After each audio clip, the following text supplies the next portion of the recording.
What's up, guys? Welcome to Let's Play Doom 3 BFG The Lost Mission. So, I already did the version comparison video where I compared this to the original Xbox version of the game and explained a lot of the premise of Doom 3 itself, just in case I am condescending enough to think you guys have not played this almost 9-year-old game. So, if you guys didn't see all that, go ahead and go watch that video first before you get too involved in this, because this is strictly going to be an LP of the Lost Mission campaign, which is a short, brief campaign that's new content for this version of the game.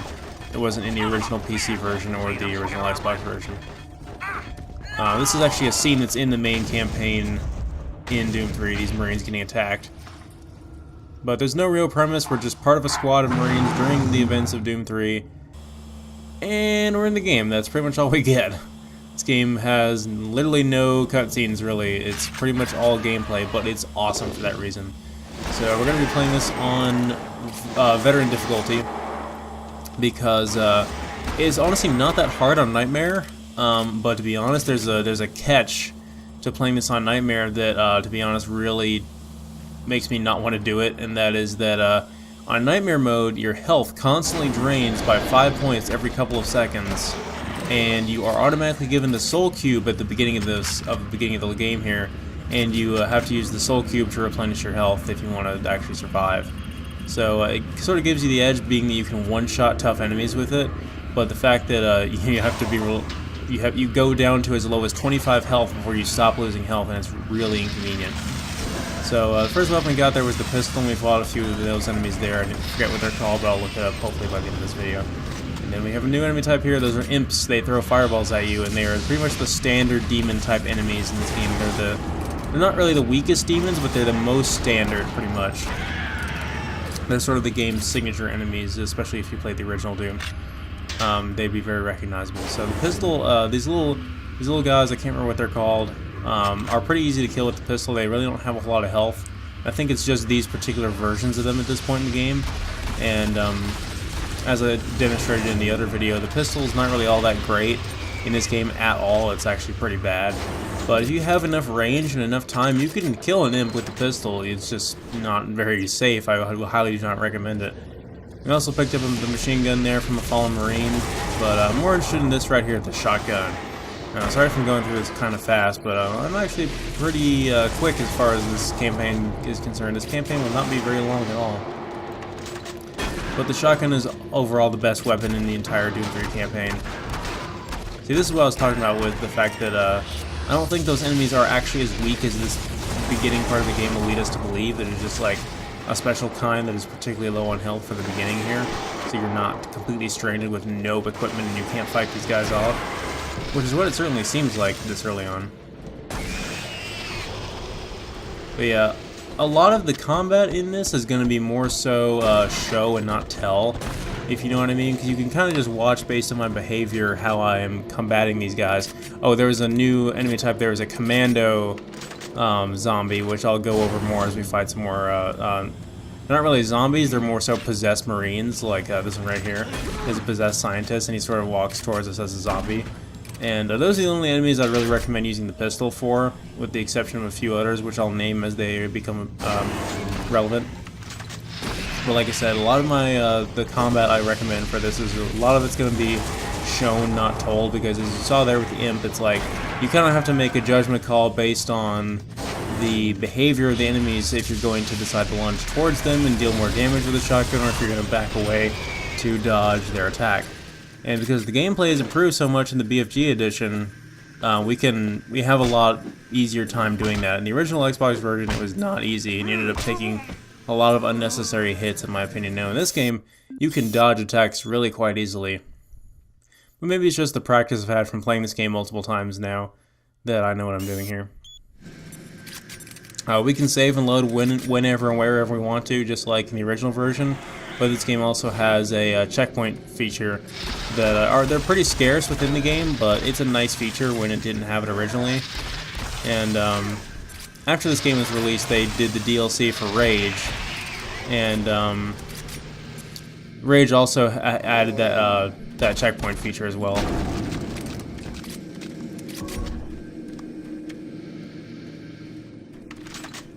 So this is This is going to be the first LP that I've recorded on my new Xbox that I got. I got a new Xbox 360. It's not really new, it was a friend of mine that he let me have, or I bought it of him rather. And it's the limited edition Halo 3 Xbox. And so it doesn't have a very big hard drive at all, but I'm actually just using that so I could create a new account and get achievements live on screen as I record. Which means that all the achievements for this game and all the games I record from here on after on the Xbox 360 I'll get the achievements for them live. That doesn't mean I'm going for every single achievement in the game, it just means that you'll be seeing all the progress achievements or all the ones that I do want to go out of my way to be unlocking on screen. So this is what I was saying, you get into tricky situations like this where you get imps throwing fireballs at you and your aim assist is locking onto the zombies here. You gotta make a judgment call how you're gonna handle that imp compared to those zombies. But as you can see, you can kind of just watch my behavior here, and if you are, like I said, I'm being kind of condescending and assuming you haven't played Doom 3 before, but I guess a lot of people haven't. But PC gamers especially know what I'm talking about, because pretty much everyone who's on a PC has played, or has a gaming PC has played Doom 3. So they should know what it's like to the sort of physicsy feel of dodging attacks in this game. It's very true to the original games as well. One of the reasons why I said the shotgun is one of the best weapons in this game is because the sheer quantity of ammo you have for it. It doesn't really take a whole lot of shots to kill these enemies, and you can carry like 300 plus shells for it. It's ridiculous. And I think I mentioned that in the version comparison video as well. But unfortunately, if you're not at point blank range, a lot of times it won't kill an imp like that. You got to hit it multiple times. But if you hit him at point blank range, you can actually kill an imp with a single shot of the shotgun, as well as a few other enemies as well. Depending on how close you are to them, you can kill them with one shot. But if you are a good distance away from them, do feel free to spam it, because like I said, you're going to have plenty of ammo for it. I don't think I've ever ran out of ammo for the shotgun, ever.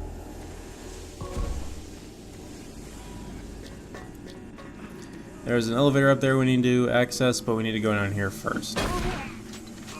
There's actually a few, despite the fact that if you're playing this already, you've already played Doom 3 before, and you probably replayed the main campaign on the BFG edition before playing this too, so you probably are already desensitized to the jump scares in Doom 3, but there's actually a few good ones here in The Lost Mission. I won't lie. There's one in particular that is later on that's pretty great. Yeah, whenever you see a corpse lying down like that, you never know if it's going to get back up again.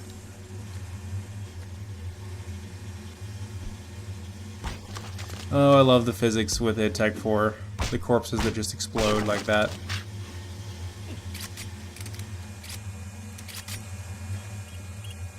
Okay, so now we've restored power to the elevator.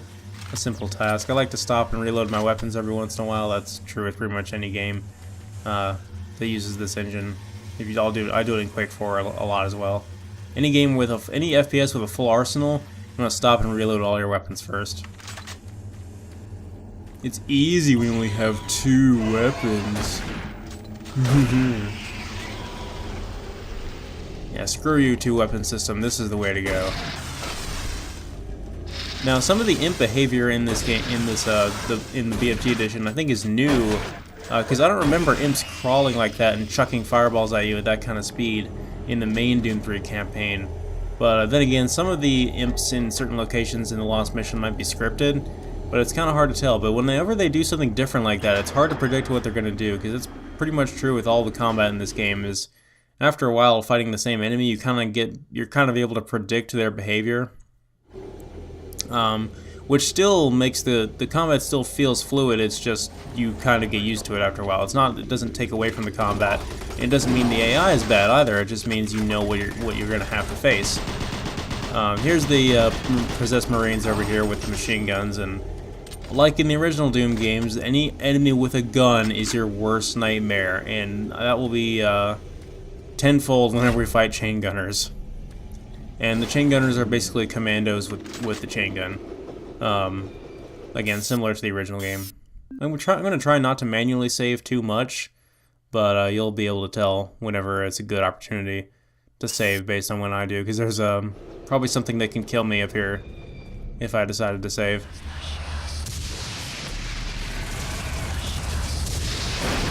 But yeah, I was going off on a tangent there. You can sometimes tell, like I said, based on the imps especially. The imps have a lot of dynamic movement to them, but you can kind of tell based on just watching their behavior what they're going to do. And sometimes you can't help it. Sometimes if they lunge at you, you're still going to take the hit, but you can oftentimes back up far enough, and you can sprint backwards in this game too. You can, if you hold down the sprint button, you can walk faster in pretty much every direction.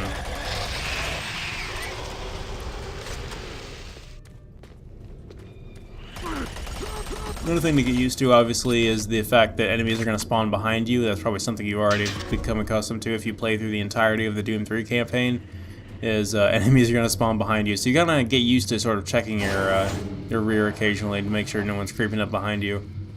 Which is something that initially really bothered me about the Doom 3's enemy design, or its level design and encounter design, is the fact that enemies spawn behind you. Because it really does not make much sense, and it's really kind of annoying as far as encounter design in FPS games go.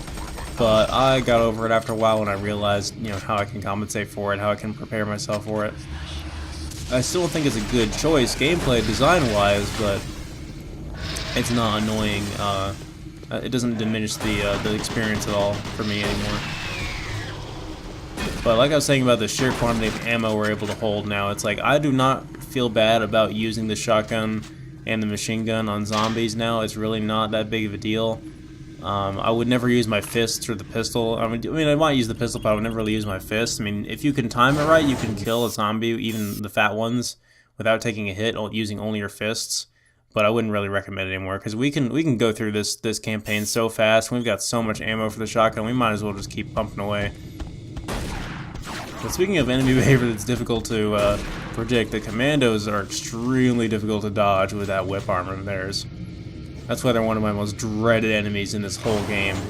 And the Lost Mission is a real jerk for giving you the commandos right at the beginning of the game there. Like, that is not a cool thing for it to do.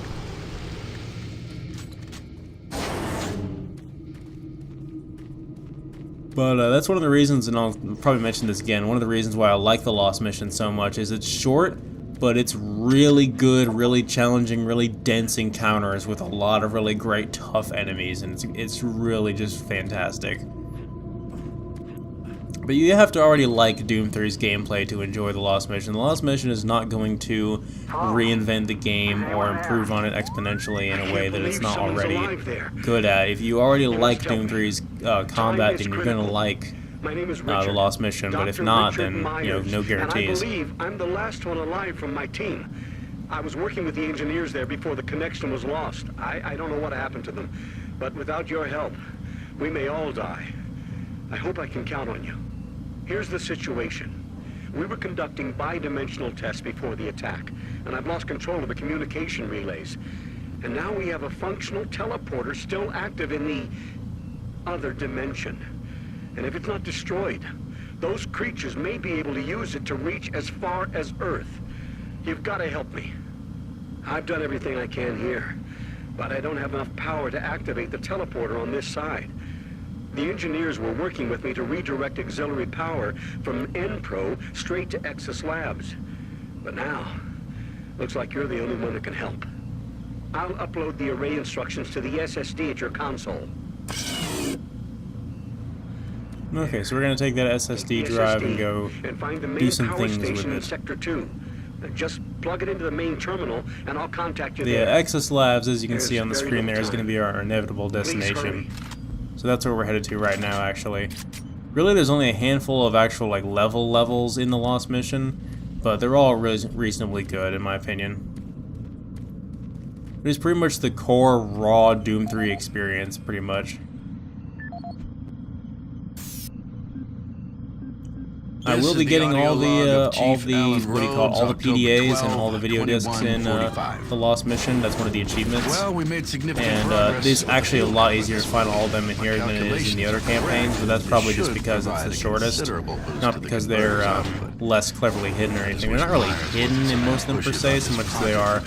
It's just so dark, and some of them are just kind of placed in the corner that you wouldn't really think to check every little last corner to get every little last one of them. What we are doing is extremely complex. This is actually the room we started out in, all cylinders. but now the other doors are open. Spending all of the transference data from Delta These guys are has still been here, a very fortunately. difficult process.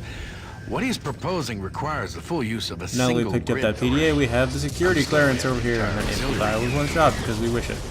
My hope is, within the next few weeks, we will be able to prime the main array in parallel and have the auxiliary working at sufficient capacity for the folks over at Nexus Labs. And I think that's all I've got for now. Alan Rhodes signing off.